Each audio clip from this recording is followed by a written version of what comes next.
Firing স্কোয়াডে মৃত্যুদণ্ডের সেই সংখ্যাকে উপেক্ষা করে তাৎক্ষণিক ঘোষণা করেছিলেন ওই রিভোল্ট। এভাবেই শহীদ রাষ্ট্রপতি জিয়াউর রহমান এদেশের প্রথম ঘোষিত মুক্তিযোদ্ধা হয়েছেন। তিনি ছিলেন স্বাধীনতার ঘোষক, মুক্তিযুদ্ধকালীন জেড ফোর্সের কমান্ডার,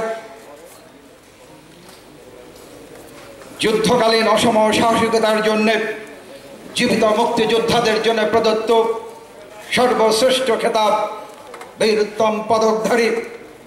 তিনি ছিলেন একাধারে সফল রাষ্ট্রনায়ক, দক্ষ সংগঠক, যিনি এদেশের লুণ্ঠিত গণতন্ত্রকে ফিরিয়ে দিয়েছিলেন। আজকের এই দিনে আমরা সশ্রদ্ধ চিত্তে স্মরণ করছি এই মহান মুক্তিযোদ্ধার মুক্তিযুদ্ধকালীন অবদানকে।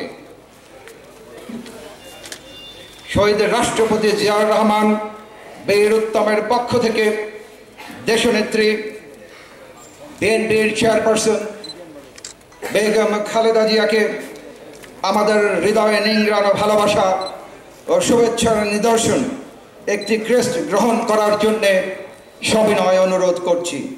ক্রেস্ট প্রদান করছে বাংলাদেশ জাতীয়তাবাদী মুক্তিযোদ্ধা দলের সভাপতি বীর মুক্তিযোদ্ধা ইশতিয়াক আজিজ উলফাত ও সাধারণ সম্পাদক বীর মুক্তিযোদ্ধা শহীদুজ্জামান খোকন,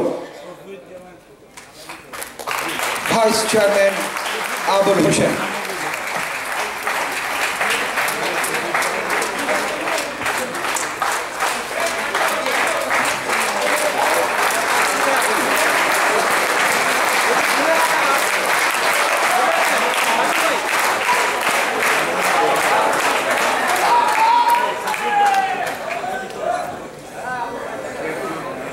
আজকের এই পদক প্রদান অনুষ্ঠানে যে চারজন ছোট্ট